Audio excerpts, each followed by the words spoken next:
Cumva împărțit în două. Sunt oameni care își iau în mod predilect credite și sunt alții care așteaptă să economisească mai mulți bani până să-și cumpere o proprietate. Din păcate, a doua categorie pierde mai mult decât cei care își iau credite.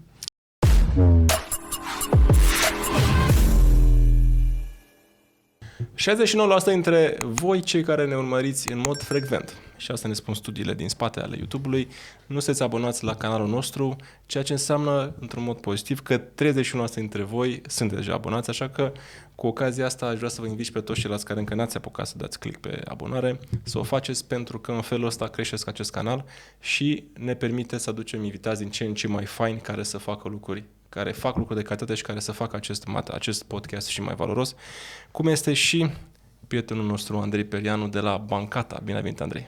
Bine te-am găsit, mulțumesc de invitație. Pe Andrei Perianu îl cunoașteți din online, pentru că conduce platforma financiară Bancata, care e specializată pe zona de credite și investiții, în special pe bursă. Are un dicton foarte fain, mi-a plăcut de pe LinkedIn, Helping People Build More Wealth Faster. Este foarte fain. Dar ce e și mai mișto despre Andrei este că este colegul meu de facultate, terminat împreună ASE-ul și iată-ne astăzi, 2 ani mai târziu, glumesc, 16 ani mai târziu, împreună la acest material în care vom povesti despre investiții, atât financiare cât și imobiliare, despre trendurile economice și, evident, despre business-ul său, Bancata. Andrei, încă o dată, bine venit! Mulțumesc. Faptul că am fost colegi de facultate, o să spun lumea că explică multe, nu? Da, could be.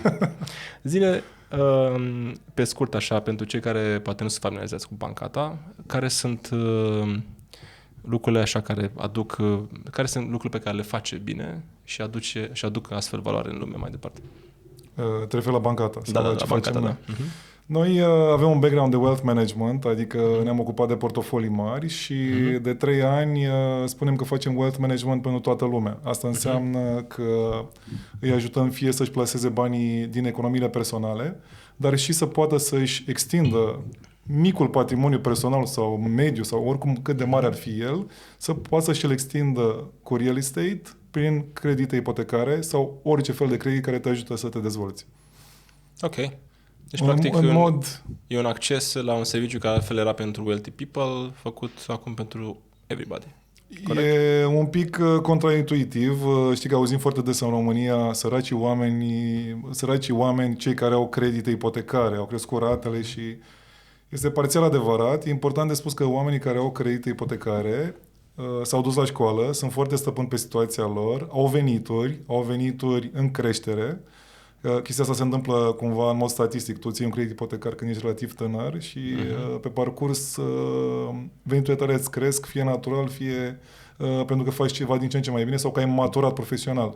Deci oamenii ăștia fac din ce în ce mai mulți bani, deci nu ar trebui să ne uităm ca la niște oameni care sunt sub presiune, ci din contră. Sunt niște oameni care vor să facă niște bani mai repede. Asta vor ei. Asta vedem noi la ei și nu e o chestie pe care am inventat-o noi, că vrem să ajutăm să facă bani mai repede. Vedem că e o nevoie și încercăm să facă drumul ăsta un pic mai în control. Vezi că asta este contraintuitiv, exact cum ai spus tu, pentru că românilor chiar le este frică de credit din multe puncte de vedere. Ne uităm și pe cifre din imobiliare, ne dăm acest studii trimestriale în care măsurăm printre altele indicatorul ăsta, raport cash versus credit în achizițiile imobiliare. Și nu este la maxim istoric, a mai scăzut într-adevăr acest procent de cash, dar în momentul de față este undeva la 56-58%, sper să nu greșesc, în total achiziții în România imobiliare făcute cu cash. Media Europei fiind undeva la 20, 17, 20, ceva de genul ăsta, știi? E interesant că spui asta, știu statisticile, e cumva similar cu ce se întâmplă în Statele Unite. În Statele Unite e cam aceeași situație. Și acolo sunt foarte mulți bani, dar nu sunt neapărat banii populației, sunt bani instituționali care intră în genul ăsta de tranzacții și sunt cumva tot 60-40, 50-50. Adică și în America este 6% cash? Da. Da. Wow. Asta e de asta absolut. Am reținut-o pentru că seamănă foarte mult cu ce se întâmplă în România. Da. Ok, deci tu spui că practic parte din cash-ul ăsta care se pune în tranzacții, eu nu mă refer ca volum, mă refer ca număr efectiv, deci nu ca valoare, scuze. Mă refer ca număr de tranzacții. Volum, volum, da. Deci ca volum și în America este aceeași cifră ca aici? Da. Wow. Wow, este interesant.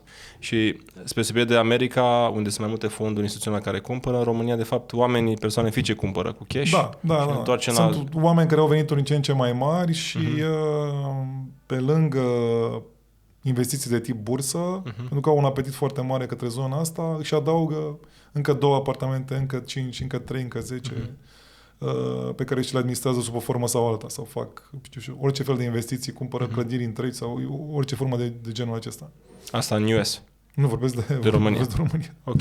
Deci diferența între România și US și în US fac asta de 100 de ani. Adică, apropo de asta, știi, avem tot timpul discuția cât crezi că o să mai crească? Piața din România s-a dezvoltat destul de mult. Cei din America fac bani de 100 de ani. Noi ne-am apucat în România, o parte dintre noi, de aproape 20 de ani, să zicem, un pic mai așa, fără întreruperi. Deci putem și noi, uitându-ne la ei, să ne dăm seama că suntem încă foarte la început în piața asta și mai avem încă foarte multe procente de creștere și mult potențial de creștere. Deci tu consideri că viitorul pieței imobiliare și investițiilor în zona aceasta în care se pot folosi finanțări este al finanțelor? Practic tot mai mult credit în total achiziții. E o discuție un pic mai... E foarte interesantă discuția, în mare parte că lumea e împărțită în două. Adică sunt cei mai junkie ca noi, care își iau foarte multe credite ipotecare și mi se pare că sunt cumva echilibrat. Am foarte mulți prieteni care își combinau credite astfel încât să-și mai cumpere un apartament. Adică erau și cu rude, și cu verișori, și cu un prieten, astfel încât să mai cumpere un apartament, pentru că văd valoare în chestia asta. Revenind, sunt oameni care simt o presiune atunci când iau un credit de la bancă. Probabil toți simțim o presiune constructivă, zic eu, și anume că trebuie să dai bani înapoi. Asta este o parte a procesului. Alții pur și simplu sunt prea dominați de ideea că dau un cost cuiva. Și costul ăsta e dobândă. Adică aud foarte mult discuția asta des, cum să plătesc mai repede, cum să plătesc anticipat, că mă presează efectiv faptul că am un credit. Și aici iarăși e o altă discuție. Deci e cumva împărțit în două. Sunt oameni care își iau în mod predilect credite și sunt alții care așteaptă să economisească mai mulți bani până să-și cumpere o proprietate. Din păcate, a doua categorie pierde mai mult decât cei care își iau credite.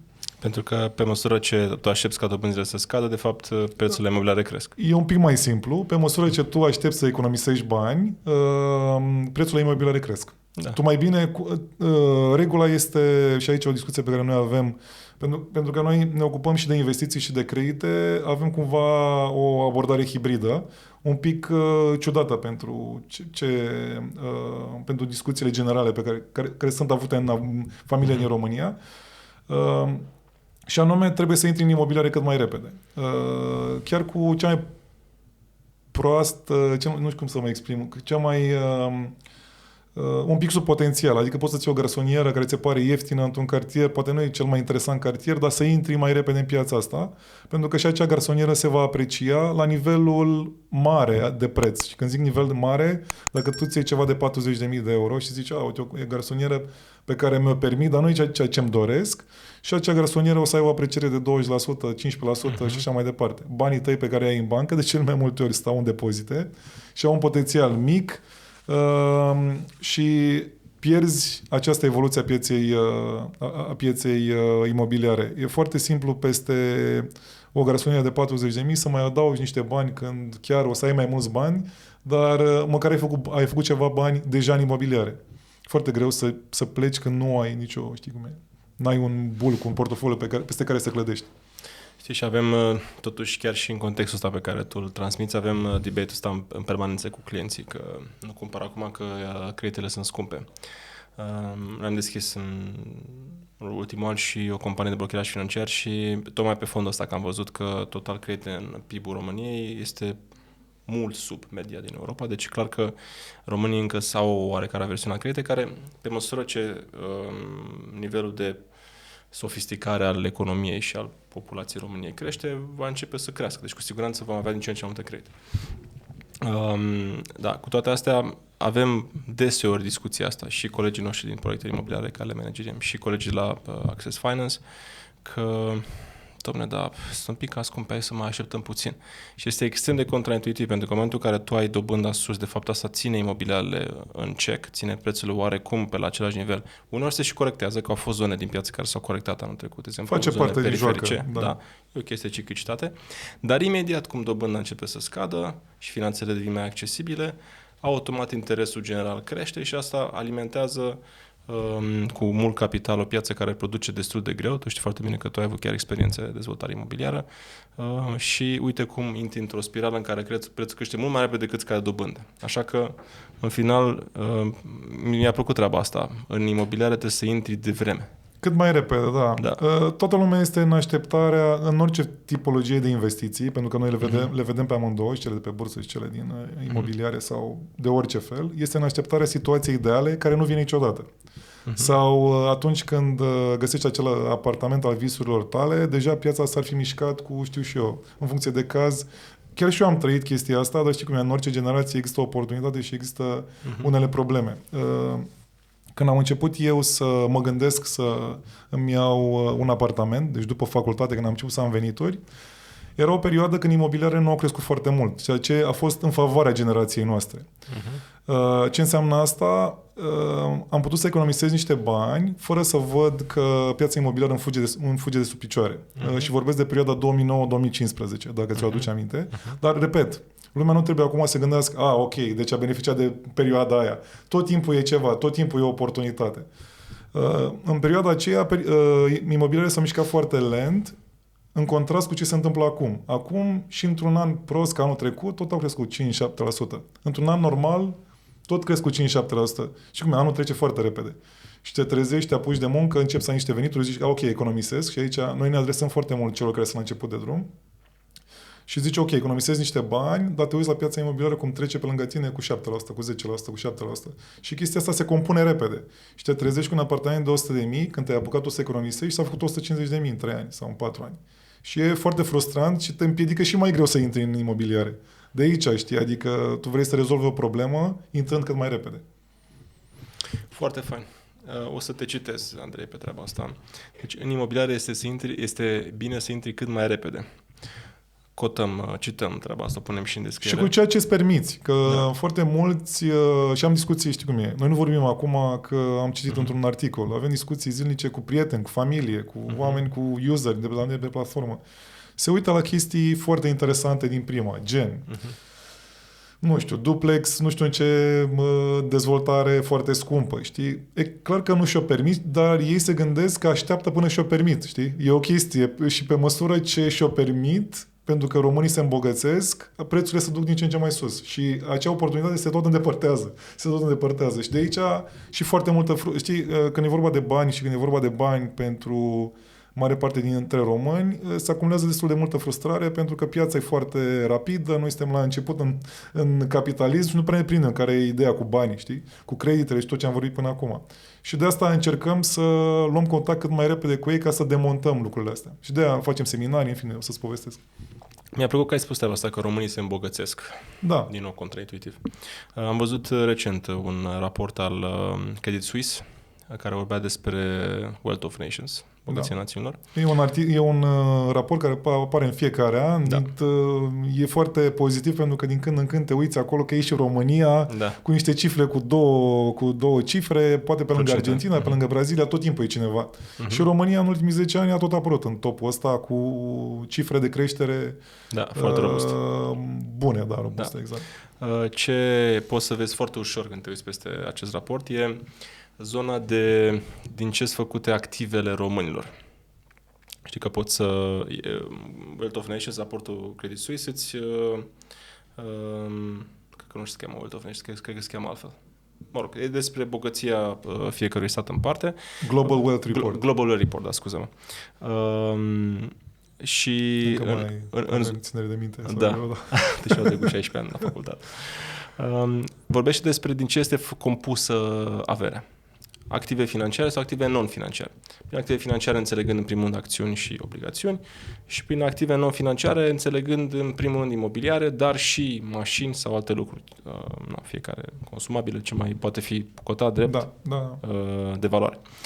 Și România se distinge teribil în acest top, în care inclusiv Bulgaria are o balansare de partea activelor financiare mai mult. Am văzut, da.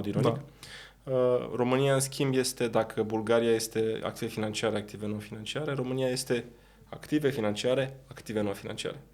Și am întreb pe tine, pentru că tu ai fost și activ la Raiffeisen pe subiectul ăsta, acum conduci Bancata, de unde provine acest lucru și ce implicații are pe termen lung?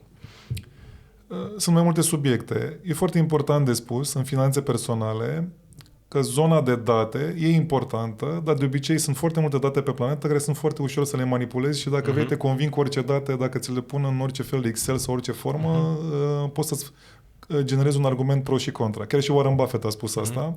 De-aia datele astea ai văzut, știu, că sunt interpretate în tot felul de moduri. Gen, să nu-ți cumperi apartament lunea, pentru că lunea e o zi nu știu cum. Să nu cumperi apartament sau să cumperi când e un an electoral. Să nu cumperi sau să cumperi primăvara, toamna. Unele lucruri sunt parțial adevărate cu felul cum cheltuiesc românii banii primăvara, toamna și așa mai departe, dar altfel apartamentul nu știe că sunt alegeri parlamentare sau de orice fel pe planetă și tot felul de chestii de genul ăsta. Deci de asta m-aș uita la cifre un pic mai atent, pe de-o parte. Spun asta pentru tot podcastul, era acum oarecum o pregătire. Și doi, e foarte important ce experiență avem noi reală în România cu ce tranzacții. Cred că e mai important asta. Românii în continuare reușesc să ia decizii în imobiliare în număr mare și e foarte bine că fac asta. De ce? Pentru că sunt accesibile. Sunt accesibile la modul, pe lângă zona de preț și îți dai foarte seama repede unde e valoarea, poate să ia decizii în număr mare să poată să își construiască un portofoliu sau un patrimoniu personal cu imobiliare. Chiar cu credit, exact cum ți-am zis mai devreme.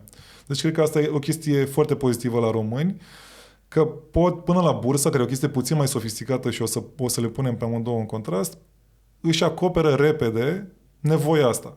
Adică în orice familie de români sau o familie de români care are venituri, dacă vorbești cu oricine, toată lumea vrea să-și cumpere un apartament. Sau copiii se gândesc deja cum să-și cumpere un apartament. Și parțial chestia asta îți răspunde la întrebare. Când lucram la Raiffeisen, vorbeam cu colegii mei de-ai mei din Austria și știi că la noi sunt vreo 90% proprietari. Și îi zic, da, am auzit, interesant, îmi spuneau ei. Și îi zic, și noi vrem să ne cumpărăm apartamente. Dar nu ne permitem. Și eram, stai, pe la ce te referi? Că voi salarii mari. Da, avem salarii mari, da.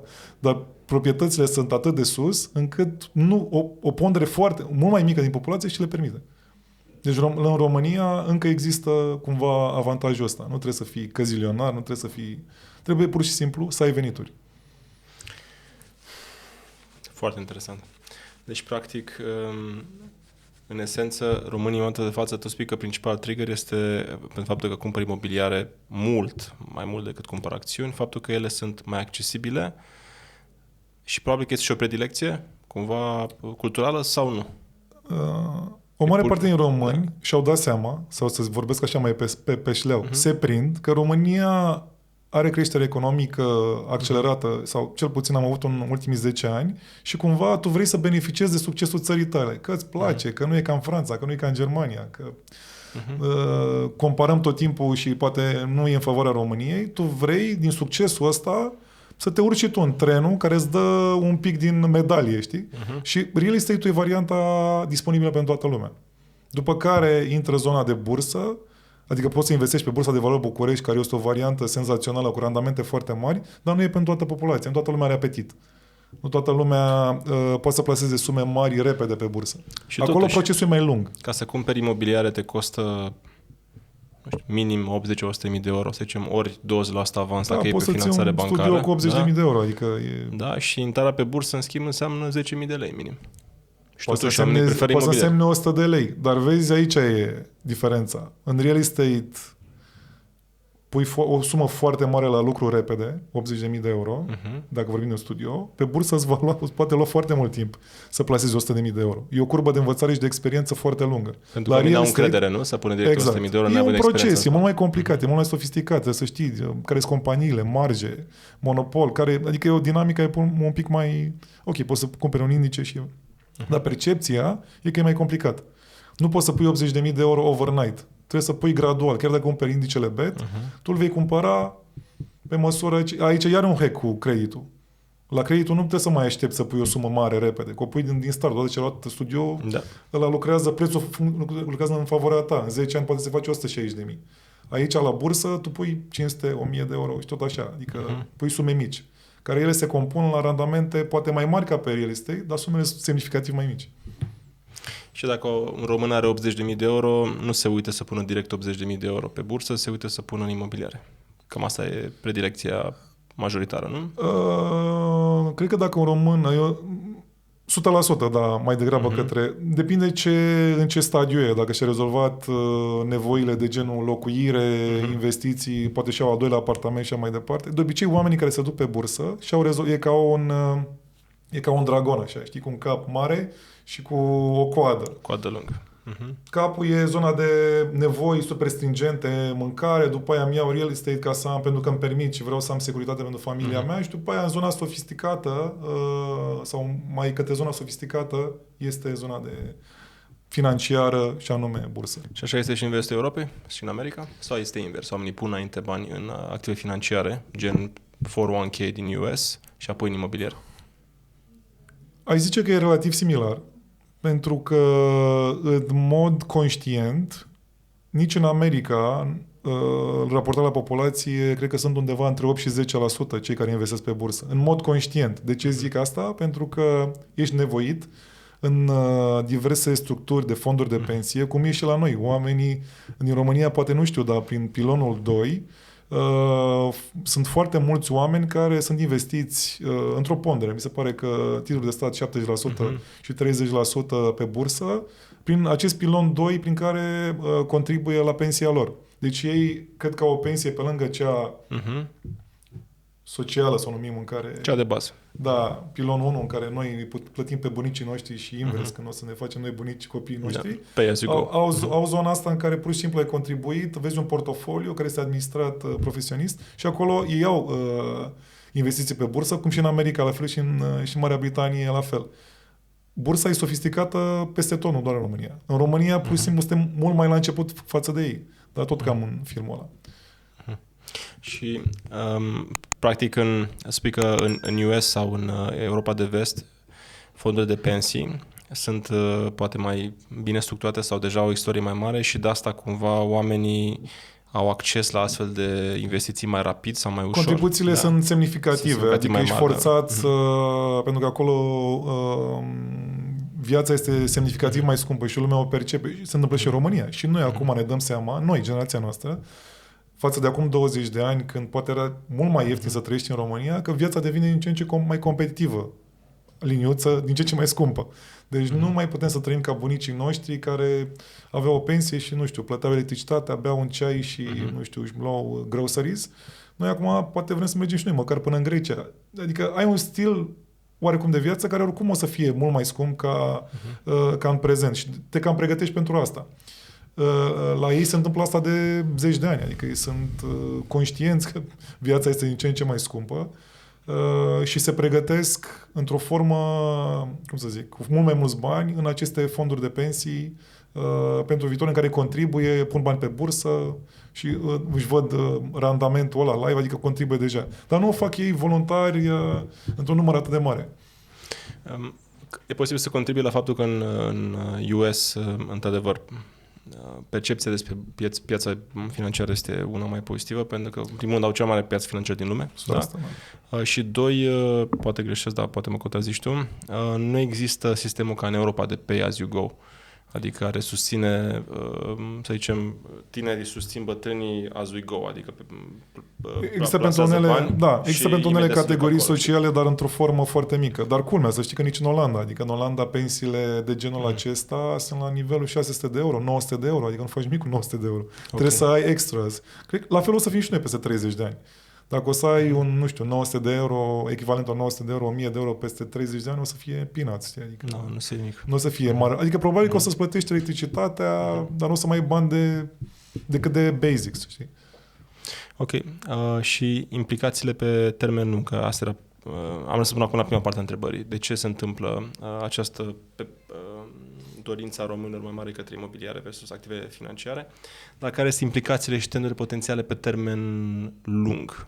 le vezi la fel sau vezi o sofisticare mai bună pe investiția românilor pe măsură ce au acces la mai multe elemente de educație financiară, pe măsură ce apar platforme precum Bancata și mai departe? Da, se întâmplă deja. Da? Așa e. Da, se întâmplă deja. Uite, dacă ne uităm la cifrele celor care au intrat pe bursă, nu pentru acțiuni, ci pentru titluri de stat, pentru că statul român emite titluri de stat și pentru super retail, să vii cu 1 leu, cu 100 de lei și așa mai departe. În mod tradițional, în titluri de stat investeau investitori instituționali, bănci, fonduri de pensie, etc. Acum e disponibil pentru toată lumea. Sunt aproximativ 1 milion de oameni care în ultimii 4 ani au intrat pe bursă, dar atenție, nu pentru acțiuni, pentru titluri de stat care se tranzacționează și pe bursă. De acolo ai o vizibilitate și mai bună. Oamenii ăștia se vor duce și mai departe către acțiuni. Adică ei încet, încet își dau seama că trebuie să meargă din ce în ce mai mult către zona asta, dar atenție, vine odată cu nevoia. Noi neavând bani, nu aveam ce bani să punem pe bursă. Neavând bani până de curând, nu aveam ce educație financiară sau ce presiune n-am avut o presiune să ne gândim la banii noștri.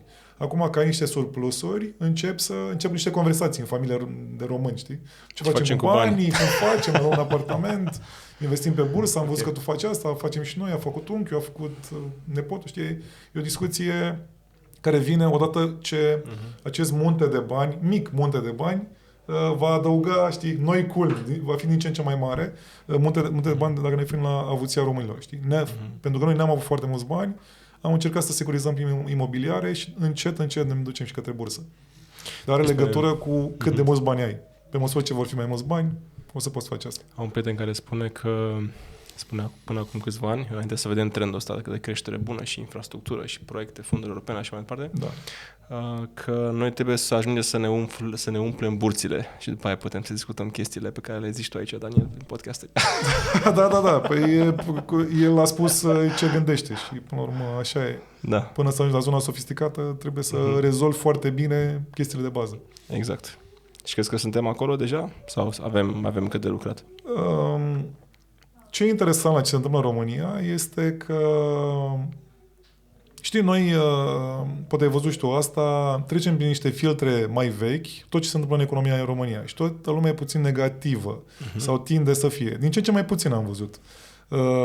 În mare parte pentru că asociau orice fel de schimbare majoră cu o criză sau orice fel de schimbare majoră, gen pandemie, cum a fost acum cu inflație mare, cu scădere economică și cu șomaj.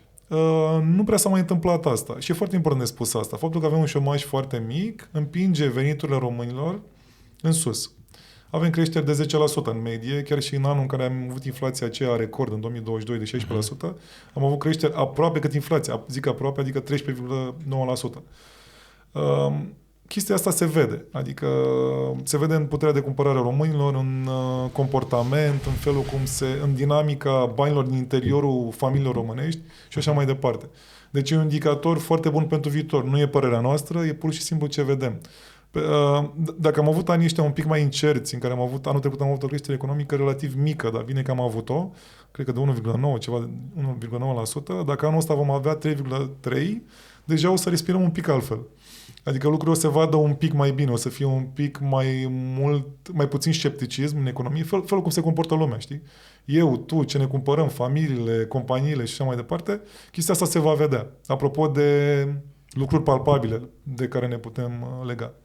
Am văzut des că oameni care vin din vest în România să fie impresionați de România și să vorbesc foarte frumos despre oportunități. Mai nou apărem în tot fel de topuri economice ale Europei, ca împreună cu Polonia, toată regiunea cadilaterul Europei, Franța, Germania, Polonia, România. Foarte tare. Și cu toate astea, nu suntem obișnuiți cu genul ăsta de retorică. Da, chiar nu sunt. Și toate astea românii sunt foarte nemulțumiți. Suntem o nație de nemulțumiți, ai putea spune, știi? Când crezi că vom trece la percepția că devenim o țară prosperă?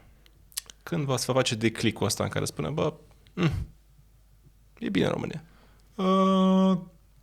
Cred că se întâmplă deja. Avem din ce în ce mai puțini români care pleacă în vestul Europei. Gândește că e foarte greu să concurezi cu vestul Europei pentru că sunt mult mai competitivi. Ei sunt competitivi la nivel planetar, noi nu suntem. Foarte important de spus, dar noi lucrăm pentru ei și e bine că se întâmplă asta. Și vedem din ce în ce mai puțini români care pleacă în vestul Europei. Pe măsură ce numărul ăsta devine semnificativ de mic, atunci o să putem să spunem, fără să ne dăm noi cu părerea așa pur și simplu, că s-a întâmplat declicul ăsta. Și putem să ne uităm Uite, dacă cunoști un irlandez de peste 50 de ani, sau poate de peste 60 de ani, îți poate povesti cum în anii 60, anii 70, anii 80 plecau un număr foarte mare din Irlanda în Marea Britanie, în Franța, în Statele Unite și începând cu anii 90 au început să se întoarcă. Polonia are deja un plan în sensul ăsta. Ei tot timpul zic că majoritatea diasporei poloneze din Europa este la 50 de euro, 70 de euro distanță, adică bilet de avion, vorbim de Marea Britanie, și că e reversibil trendul. El nu va fi 100% reversibil. În prima fază e important să nu-i mai pierzi un număr atât de mare și după aia probabil că vom avea și reversat trendul ăsta. Dacă Polonia, care e o țară mai evoluată decât noi, face chestia asta, cu siguranță o să intrăm și noi în feeling-ul ăsta general, că putem încet să și aducem înapoi. Am avut deja migrație pozitivă, da, dacă nu mă înșel, în ultimii 2 ani. Da. Asta este o chestie fenomenală că se întâmplă în România, faptul că expandezi numărul de salariați. Nu am inventat-o noi, nu am inventat-o în Statele Unite, dar Statele Unite este țara care o face cel mai bine, cu cei mai buni oameni de pe planetă și știm foarte bine asta. Adică toată lumea vrea să se ducă acolo. Fie că vorbim de cinematografie, tech, tot ce vrei. Noi, Europa de Vest a copiat după al doilea război mondial cu mare succes. Marea Britanie chiar de dinainte de al doilea război mondial și Franța, pentru că aveau colonii și așa mai departe. Știi, Germania în anii 80 cu cei din Turcia. O facem și noi, nu neapărat că a fost ideea noastră. Ne-am trezit într-o structură economică de care unii zic că nu este cea mai fericită, eu cred că e cea mai fericită, adică Uniunea Europeană, și am început să copiem un comportament, adică ne îmbrăcăm și noi ca ei, facem ca ei, economia începe să se comporte ca economiile din vest și ăsta e un mare avantaj. Adică acești 100.000 de oameni care vin anual contribuie la bunăstarea românilor. Și a lor, implicit, dar și a românilor. Și parcă a crescut și nivelul serviciului. Mie îmi place când mă duc într-un restaurant și sunt servit de un indian, că sunt foarte ospitalieri și foarte calzi. Da, fac o treabă senzațională. Sunt foarte mișto, adică îți dă așa un sentiment. Da, poate noi între noi, aici, știi cum e, când ești la tine acasă, mai lași frigiderul deschis, nu știu, nu faci ceva, nu curezi ceva, când e cu un musafir în casă te comporți așa. Și el cu tine și tu cu el, știi?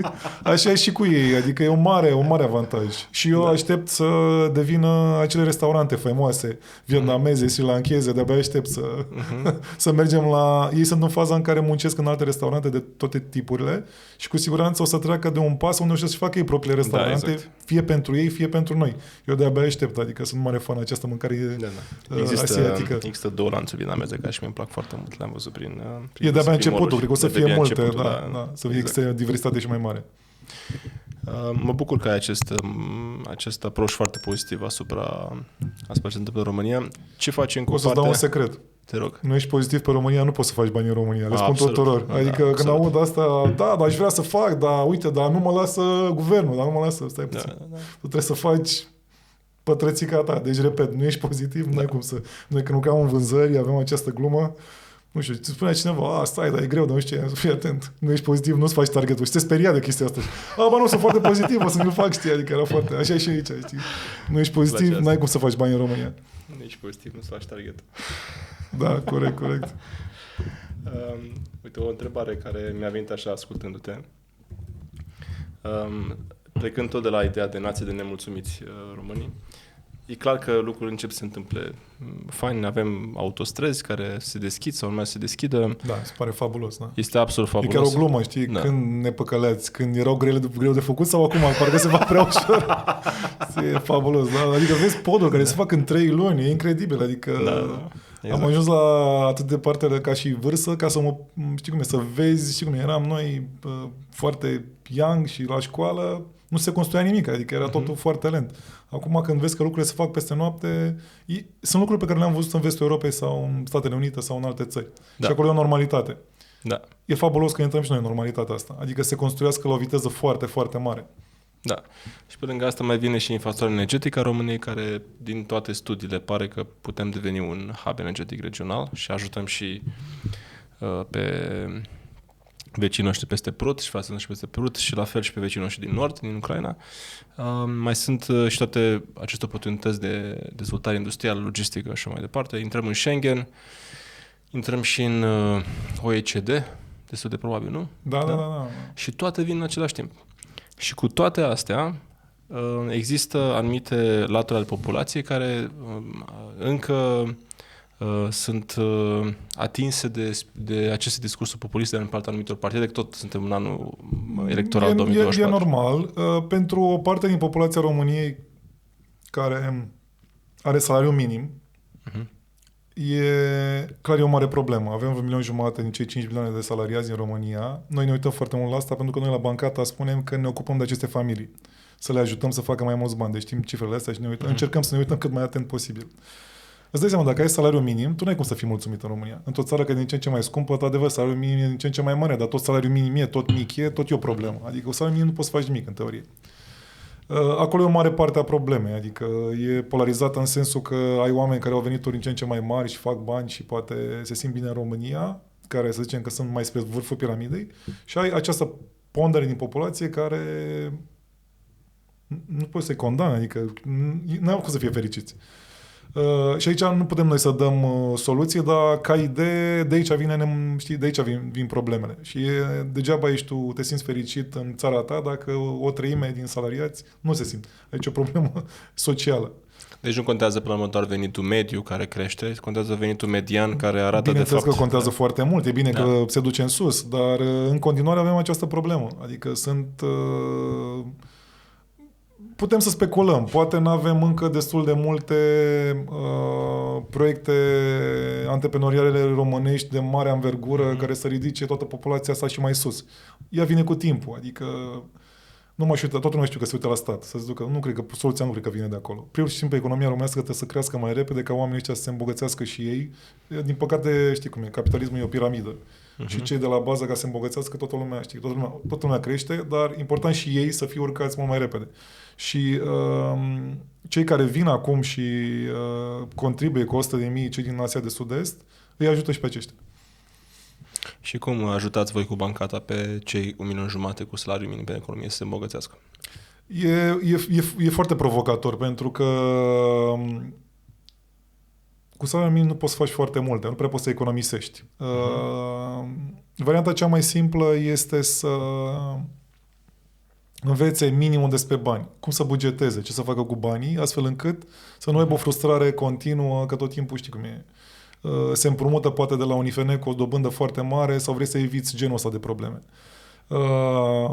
Altfel, trebuie să gândească odată la bugetare, care are legătură cu asta îi ajutăm noi cu ce să facă cu banii pe termen scurt, dar noi le zicem, pe măsură ce poate să ajungă mesajul nostru la ei, și noi zicem că prin online reușim asta, să facă tot ce e posibil să-și mărească veniturile, să se gândească la altceva, să facă cursuri sau orice altă variantă care să împingă mai sus pe axa salarială. Adică să nu mai faci neapărat un job care e plătit relativ prost, să te uiți în economie, unde e locul tău și cu siguranță e loc dacă ai șomaj 5%, deci există mare demand, să te uiți cum poți să urci cât mai repede pe piramida asta, în paralel cu a face ceva, poți să faci ceva în paralel pe lângă jobul tău. Deci astea sunt niște variante. Mai filozofic, noi cu toată lumea vorbim următoarea chestie. Îți place fotbalul? Da, îmi place fotbalul. Îți place să te uiți la televizor? Da, îmi plac filmele, îți plac prietenii tăi, îți să mergi la bere. Te gândești și la bani? Se pare că ai un skill în zona de bani? Da, eu n-am bani. De acord, poate nu ai bani, dar te gândești și la bani ca o minimă conversație în familie. Cum să, nu știu, să-mi iau o bicicletă de 100 lei. Nu știu, orice, te gândești și la bani. Da, nu mă. Deci noi asta încercăm, să introducem conversația asta despre bani în orice familie. Pentru că dacă părinții nu au avut-o, nici copiii nu o să o aibă sau o să aibă într-o pondere foarte mică și vrem să stârnim chestia asta. Ca oamenii să se gândească la bani. Odată ce începi să te gândești la bani, lumea o să zică, Andrei, ești obsedat de bani. Banii sunt o formă fără de care tu nu poți să ai libertate, nu poți să-ți cumperi lucruri, deci e ca și cum nu știi să vorbești română, engleză, e un limbaj. Deci dacă nu știi chestia asta, n-ai cum să faci nimic pentru familia ta, pentru tine, n-ai cum să evoluezi, n-ai cum să crești. Și pentru ei, pentru cei care au salariu minim, este cu atât mai important să aibă acest gen de conversație. Și aici sunt foarte multe discuții cu pe ce cheltuim banii, ce se poate face, ce facem pentru copii și așa mai departe. Ți-am zis, pe lângă bugetarea, care e o chestie un pic plictisitoare, adică este extrem de boring să-i spui cuiva, te rog frumos, te rog să economisești. Stai puțin, nu despre asta e vorba. Economisirea face parte din joacă, e important să economisești, dar până acolo trebuie să ai o filozofie legată de bani, care e un pic mai complexă. Foarte faină discuția. Mi-am cam de un banc pe care mi-a spus un prieten Andy Sechei legat de care e diferența între un milionar și un miliardar, știi? Sau între milionari și miliardari. Spunea că milionarii își numără banii în fiecare zi. Prin numără banii însemnând că se uită în niște tabele, Excel-ul, că nu-ți mai numeri banii propriu. Te uiți în niște conturi, știi? Supraveghează, da. Da, deci își numără sau supraveghează banii în fiecare zi, milionarii.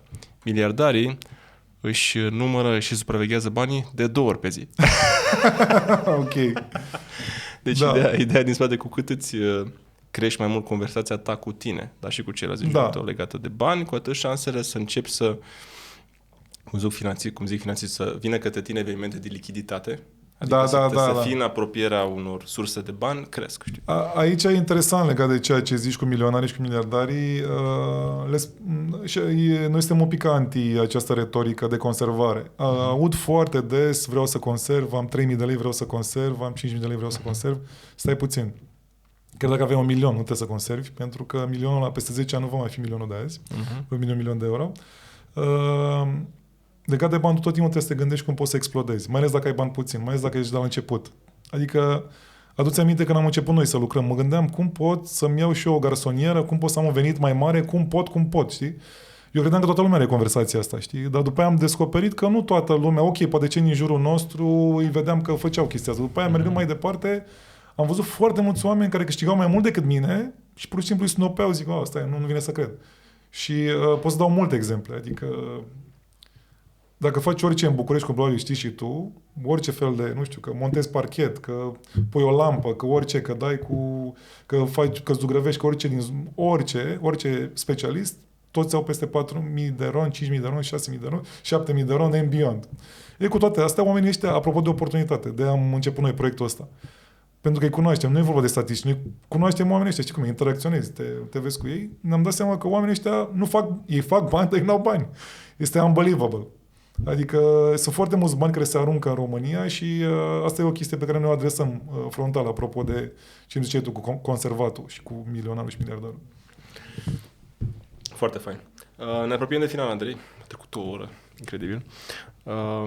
Și podcastul noastră căutăm să ținem așa pe la o oră, că am primit feedback pe această temă când am avut un podcast de 2 ore. Că e mai bine, Daniel, să te menții așa pe la o oră jumate. Dar înainte de a merge către întrebările noastre așa de final, de care cred că știi chestiunea de concept 7, aș vrea să mai întoarcem un pic la zona de credit.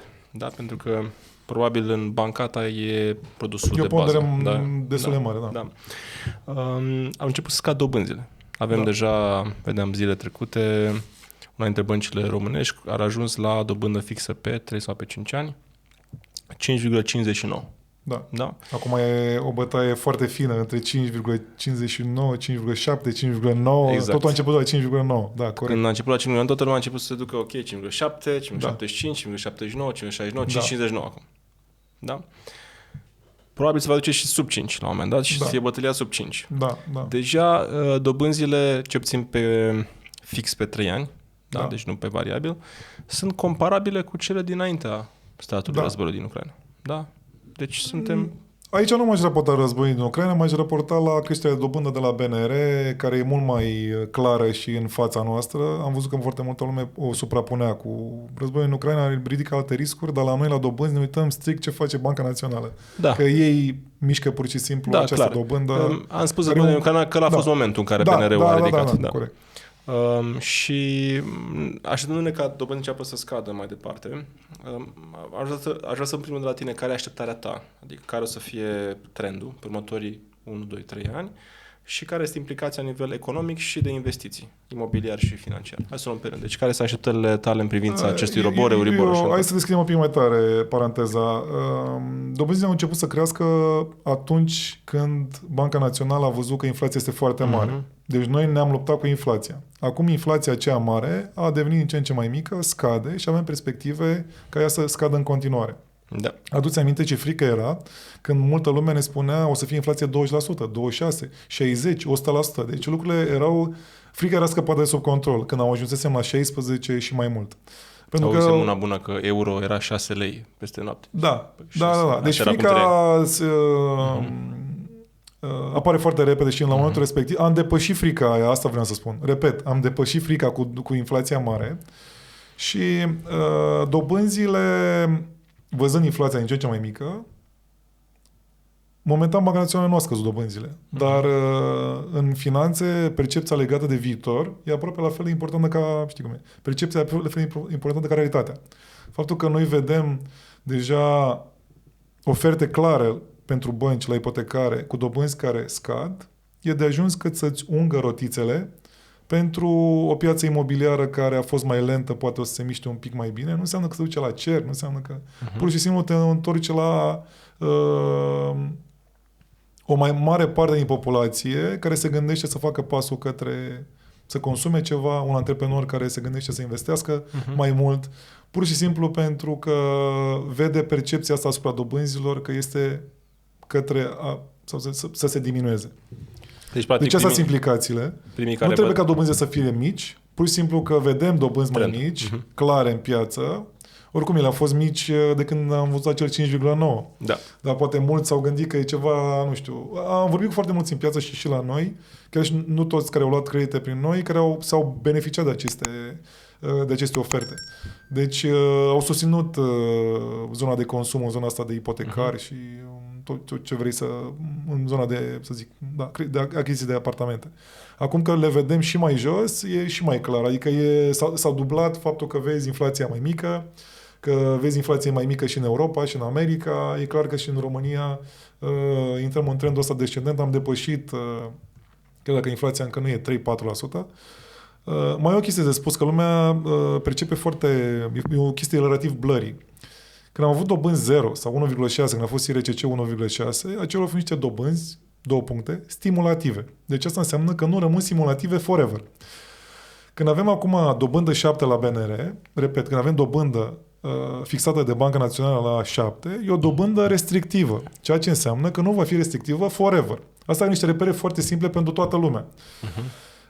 Între acest 1,5, 1,6 cât a fost IRCC-ul și 7, poate vom ajunge la o zonă neutră. Această zonă neutră nu e o chestie fixată așa, punem noi pixul. Poate va fi 3,5, poate va fi 4, poate va fi 5. Vom vedea. Poate va fi 2. Da, vom vedea. Undeva, da, e ușor să înțelegem că e undeva la jumate între mai jos de 0 în cazul nostru nu putea să fie și 7 e ceea ce a fost de ajuns să sperie populația și antreprenorii în zona asta de consum, astfel încât să scazi inflația. Și implicațiile, cumva, traduc ce ai spus tu. Percepția este, în primul rând, pozitivă din partea celor care sunt mai aproape de bani, antreprenori, finanțiști, fonduri și pentru populație în general. Și pentru populație, cam în ce moment încep și ei să perceapă că devine din nou interesant să folosești Eu cred că am intrat deja acolo începând de anul trecut. De când am văzut acele 5,9, cred că mesajul era clar. Da. Și ăsta e un alt exemplu. Vezi potențial deja acolo, că m-am uitat pe niște indici de încredere a populației în viitor, în economie, și încă sunt în zona negativă. Repet, legat de date, am văzut niște date legate de faptul că antreprenorii zic că anul 2023, 2024, jumate din ea că va fi un an. Deci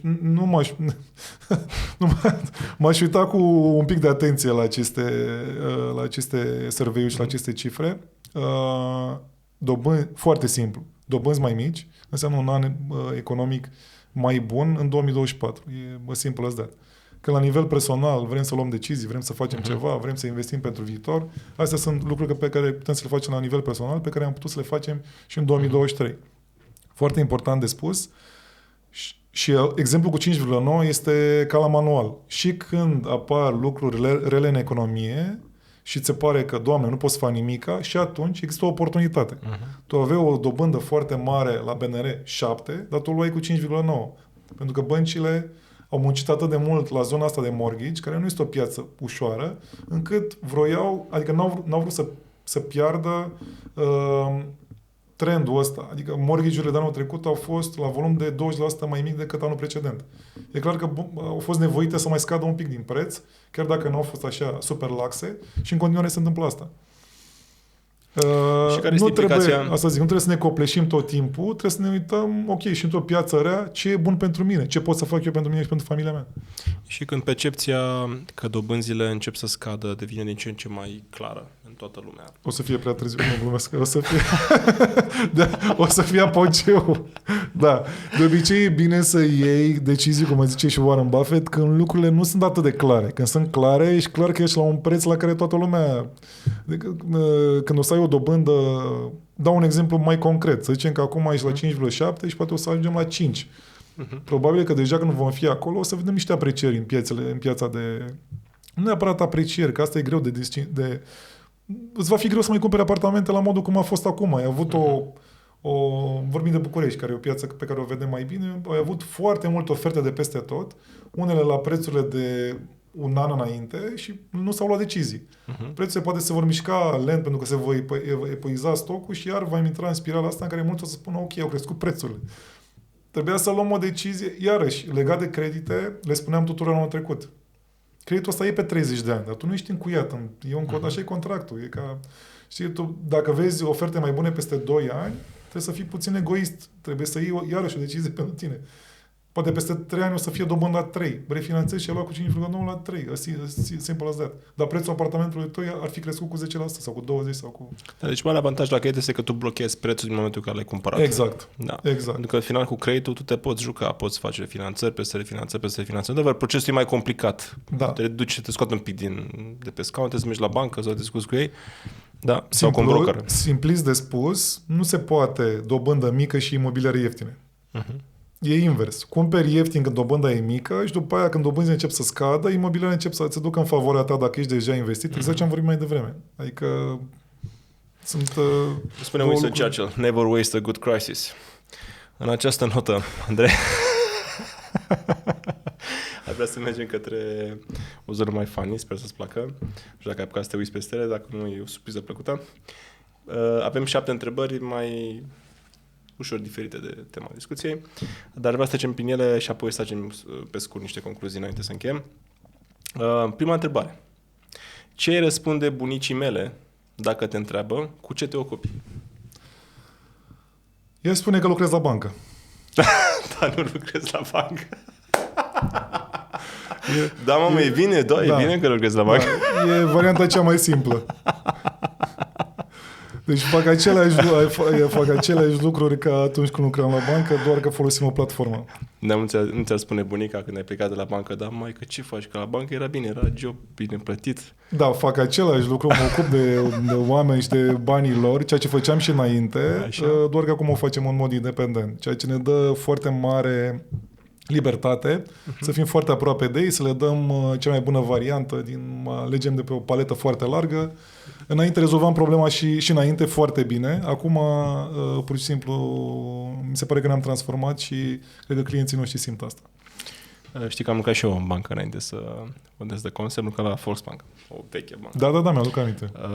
Și când i-am spus mamei că plec de la bancă și a făcut? A început să plângă. E reacția corectă.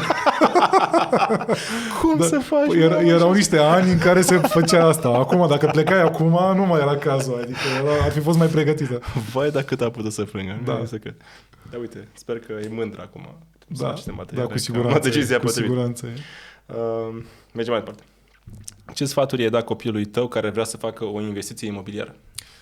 I-aș da același sfat pe care l-am dat și în podcastul tău, adică copilul meu sau copilul tău sau copilul tuturor suntem în același film. Exact ce am zis, să înceapă atunci când începe să aibă venituri, să-și construiască patrimoniul personal, începând cu orice tip de real estate, ăla pe care și-l permite el. Nu contează că stă el în chirie, că nu știu, că va sta într-o garsonie, doesn't matter. Important e să-și construiască genul ăsta de patrimoniu. Eu am fost la filmul ăsta, când m-am întors de la facultate din UK, visul meu era să-mi iau o garsonieră. Ți l-ai îndeplinit? De mai multe ori. M-am dus mai departe, da. Acum, ce sfaturi ai da bunicii tale care vrea să facă o investiție, în general? Pentru cineva care e deja la pensie, e un pic diferit de cineva care trebuie să expandeze. Adică intri un pic în zona în care noi nu suntem neapărat specializați, dar putem să vorbim despre asta, și anume să încercăm să conservăm ce avem. Dacă ești la 60 de ani, la 70 de ani, nu poți să-ți asumi riscuri pentru că nu mai e timp să-ți recuperezi bani. Dacă pierzi, nu știu, 10-20% sau orice tip de bani, ți este foarte greu să-i mai recuperezi. Deci în cazul ăla trebuie să fii un pic mai conservator. Și nu există un exemplu, cum să zic, un răspuns indestructibil. M-ai întrebat de real estate sau de financiar? Investiții în general. Aș sta într-un portofoliu clar mai conservator. Depinde dacă are deja un portofoliu sau nu, iarăși o altă discuție. Dacă de-abia dacă l-ar începe acum, m-aș uita mai degrabă la titluri de stat decât la acțiuni sau într-o pondere mai mare. Dacă deja are un portofoliu de acțiuni, nu prea mai contează, că cu siguranță a făcut foarte mulți bani pe acel portofoliu și poate să se gândească la acel portofoliu de acțiuni ca la zona ei de lichiditate. Asta e avantajul la acțiuni. Când ai făcut 100%, 50%, 200%, nu mai contează. Adică ai depășit partea în care ți-e frică de ele și pur și simplu poți din când în când să mai scoți de acolo o parte din bani și să cheltuiești. Sau să dai nepotului să-și urmeze visul. Exact. Întrebarea numărul 4. Ce carte ai da să citească fiecărui român? Ar fi greu să-i dau o carte fiecărui român pentru că... Uite, ca să... Nu vreau să zic asta. E mult mai simplu să te uiți... Pentru fiecare român e mult mai simplu să caute pe YouTube interviurile cu Warren Buffett. În care Warren Buffett și Charlie Munger, pentru că poți să înțelegi într-un mod simplu, neflamboiant, și că în industria financiară și în real estate știu foarte bine, sunt foarte multe chestii flamboiante. Penthouse, profituri mari, o acțiune pe care n-a mai găsit-o nimeni, ți-o dau eu. Sunt multe chestii de genul ăsta.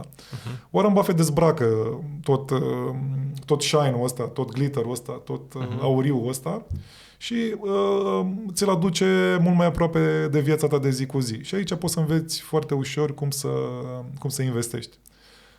Dacă nu ai încredere în cineva de lângă tine și încrederea știu că se construiește în timp, poți să ai încredere în Warren Buffett, care a construit încrederea în 60 de ani, deci e varianta cea mai simplă.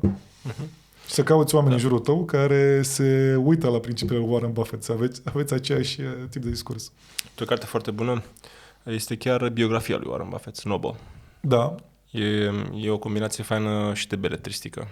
Biografiile au acest talent, că nu sunt doar cărți tehnice, sunt și viața. Da, și de Intelligent Investor al lui Graham, dar sunt mai degrabă chestii legate de oameni care sunt pasionați de investiții, cum aș fi eu, să zicem, sau tu, dar nu neapărat de... Adică eu vreau să ating numere mari, vreau să vorbesc cu mulți oameni deodată și care să înțeleagă, să am un discurs atât de pe înțelesul lui, încât să nu zică, ok, ăsta e un om de specialitate care trebuie să facă ca el sau să învăț nu știu cât ca el, sau să stau 3 ore pe calculator ca el în fața unui ecran cu grafici. Vreau să înțeleg că pot să facă și el. Și e simplu și pentru toată lumea. Și plus că un podcast sau un material video cu Warren Buffett e foarte ușor de accesat. Exact. Te pui pe canapea, apeși pe televizor. De ce să ne luptăm noi cu o generație care vrea să începem cu cărțile astea? Văd foarte des asta. Citești o carte. Oamenii nu mai vor asta. Deci degeaba mă chinui eu să... Cred că dacă ne-am apucat de vândut cărți, nu facem prea mulți bani, știi? Bine, e deja loc ocupat de cărturește. Exact. Mai degrabă, cred că poți să atingi cifre mari cu mijloacele care sunt gustate de oameni acum, așa nume zona asta video. Inclusiv acest podcast care urmăriți astăzi. Întrebarea numărul 5. Ce podcast ai da fiecărui român să asculte? După podcastul The Concept, iarăși nu m-aș uita la podcast. Cred că ți-am răspuns deja cu zona cu Warren Buffett. Tot în zona asta m-aș uita. Deci videouri scurte, neapărat podcast. Da, să cauți educație financiară sau impresii de la oameni care au făcut deja ceva. Într-un podcast dezbatem foarte mult lucruri care se întâmplă acum. Și e important pentru oamenii care sunt deja investiți sau vor să facă ceva acum. Interviurile cu Warren Buffett nu au timeline, sunt cumva eterne. Deci de asta m-aș uita la genul ăsta, mai ales când vreau să încep. După aia poți să te duci câte un podcast. Mi-a plăcut să fac un podcast cu J.D. Rockefeller, primul Rockefeller. Să-i convingi și ar spune. Să-l convingi să faceți ceva împreună sau I need more funding, ai fi spus. Să convingi cum ar fi stat el în fața microfonului. Uite, fac $100. Da, aș putea să fac 1 milion. I need more money, știi? Și cred că ar fi înțeles. Care este românul tău preferat?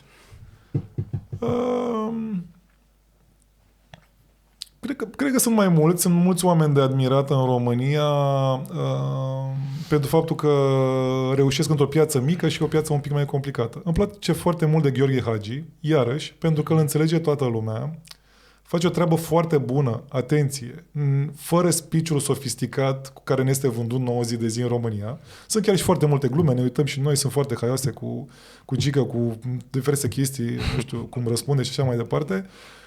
Nu contează chestia asta, îmi place foarte mult consecvența, cum face performanță eu nu mă pricep foarte bine la fotbal, dar asta îmi place foarte mult, că în contrast cu ce înțelegem noi prin leadership în România și oameni care unii se susțin unii pe alții, el e singur acolo, nu are o perspectivă asta super sofisticată și chestia asta încercăm și noi să o învățăm. Și asta îmi place cel mai mult, adică contrastul ăsta. Face lucrurile by the book, nu se laudă, dar e super consecvent și are rezultate senzaționale. Face o vorba a lui, cred că este a lui, care spune așa, că degeaba ai bani dacă n-ai mulți. Nu știam, dar interesant. Asta e coroborată cu alta, că spune că în 20-30 de ani cu toți îți devenim milionari datorită inflației. Da, corect. Europa, America de Nord sau Asia? Ultima întrebare. Sau Europa, America sau Asia? Toate trei, bineînțeles, dar în ordinea aceasta. Statele Unite, Europa și după aia Asia. Și dacă ne legăm ne referim la banii personali și la genul de leadership și la tot ce vrei să înveți, nu e părerea noastră. E tot în Statele Unite, Europa și după aia Asia. Aș pune accent foarte mult pe Statele Unite. Mi se pare că poți să înveți foarte multe din genul ăla de comportament, care la noi în Europa e puțin diferit. E interesant, e frumos că trăim în Europa, un continent foarte frumos, dar avem foarte multe de învățat de la felul cum gândesc ei. De acord. Andrei, rămân după această frumoasă discuție cu 3 lucruri mari. 1. Nu ești pozitiv, nu-ți faci targetul. Da. Nu poți să faci bani în România. Da. Real. 2. Intră în imobiliare repede sau devreme. Da. Da? Cu orice tip de produs, nu trebuie să fie perfect, nu trebuie să fie cel mai frumos, nu trebuie să fie în centru, nu trebuie să fie în Floreasca, ca să facem o glumă mai de sezon. Da. Deci e pur și simplu, poate să fie într-un cartier pe care ți-l permiți, dar trebuie să o faci cât mai repede. Da. Și 3, vorbește mai simplu, nu neapărat complex și în termeni foarte elocuenți, foarte elevați așa. Da. Mersi foarte mult de prezență. Dacă ar vrea să mai spui câteva cuvinte, uite, aș vrea să te mai întreb așa de final, că ești de Floreasca. Care vorbesc mult și nu mă lăsați. Care este următorul cartier al București? Următorul mare cartier al Bucureștiului? E o întrebare interesantă și am făcut și exercițiul ăsta. Cred că vor fi mai multe. Când eram eu în Marea Britanie în 2007 sau 2007-2009, mi-a spus un italian care m-a dus într-un cartier de care nu auzisem în viața mea, mai rău famat din sudul Londrei. Păi nu știi cartierul ăsta? E up and coming. Și eu am zis up and coming. Ce înseamnă asta? În 2007 nu știam. Deci vor fi multe cartiere up and coming și până la urmă nu contează care e important să cunoști bine Bucureștiul și să identifici ce e relevant pentru tine. Pentru că degeaba e un cartier, nu știu, poate up and coming e Rahova, care e deja up and coming, cu toată zona aia, Vulcan și așa mai departe, e deja up and coming, dar poate nu e relevant pentru tine. E important, măcar în cele up and coming, să poți să investești tu ceva, să poți să te legi și tu de o investiție de genul acesta. Excelent. Mulțumesc. Un ultim cuvânt pe care vrei să spui audienței noastre faine, care sunt convins că între timp, după discuția noastră frumoasă, a dat deja click pe butonul de subscribe sau de abonează și care este foarte consumatoare de expertiză, de la oameni valoroși. Mă bucur tare că te-am avut astăzi alături. Cu mare drag. Noi suntem mari fani real estate și suntem printre puținii care combină zona de finance și de real estate. Mai sunt alții care le combină, sunt cei de la One United și ei știu foarte bine finance și au făcut o treabă foarte bună în real estate și încercăm să ajutăm pe oameni să ia decizii din ambele lumi. Poate pentru cei care lucrează în finance sau care sunt mai atrași de finance, zona de imobiliare li se pare un pic așa trivială, mai rea, mai brick and mortar, mai murdară, cum vrei tu să o numești. Nu e deloc așa și le dăm exemplu din Statele Unite, unde, după cum am spus, îi fac bani la orice nivel de 100 de ani. repet, nu se exclud, e bine să știi să iei decizii cu banii tăi și în zona de bursă și de acțiuni, de zona de creștere și în a doua zonă de creștere, sau de fapt cea principală, și în real estate. Excelent. Mult succes cu banca ta. Mulțumesc mult! E un proiect care ajută România enorm, care contribuie către bunăstarea noastră tuturor, contribuie la îmbogățirea românilor, cum a zis Andrei mai devreme. Mă bucur că sunt din ce în ce mai multe astfel de inițiative în România. Este clar că locul nostru este în acest cadrilater extraordinar. Franța, Germania, Polonia, România. Vreau să trăiesc acest moment, da? Și mi-au angajamentul să fiu aici pe aceste meleaguri când voi putea să spun cu tărie că suntem acest cadrilater. Până atunci să ne bucurăm de oameni faini în podcastul The Concept fiecare săptămână. Voi cei care ați urmărit, intrați pe bancata.ro cu capa, bancata.ro, interesant, bancaata.ro, și acolo puteți accesa serviciile lui Andrei din platforma sa bancata.ro, din zona de credite și investiții, în special, în primul financiar, dar voi combinați prin credite ipotecare și lumea imobiliară. Avem o zonă de învățare foarte puternică. De fapt, ăsta e punctul nostru foarte. Înainte să alegi orice fel de produs financiar, de orice tip, avem o zonă de învățare care, un blog în care avem articole scrise pentru toată lumea și în care tot timpul ne uităm la ce e interesant, ce e de sezon, ce poți să faci cu banii tăi, unde să pleci în vacanță. Nu e doar despre bani, cum poți să crezi că e așa foarte arid, știi? De fapt, chestia asta cu banii e foarte fun, pentru că tu folosești banii pentru niște mijloace, pentru niște direcții anume și vorbim foarte mult despre chestia asta și învățăm pe foarte multă lume. De fapt, cheia în investiții, de orice fel, este învățarea și nu e o chestie pe care am inventat-o noi. O spune și Warren Buffett obsesiv. Am studiat și eu articolele lui Andrei, așa că subscriu, sunt foarte valoroase, la fel pe același site, pe bancata.ro, da? Mulțumesc. Andrei, mult succes! Mulțumesc! L-ați văzut pe Andrei, urmăriți-ne în continuare, dați subscribe și la canalul său, pentru că și el publică materiale și îl puteți găsi și în social media. Până data viitoare când ne revedem, nu uitați să investiți în voi și să dați click pe abonează, subscribe la canalul nostru The Concept Podcast. Daniel Tudor, Andrei, mult succes, toate bune! Mulțumesc!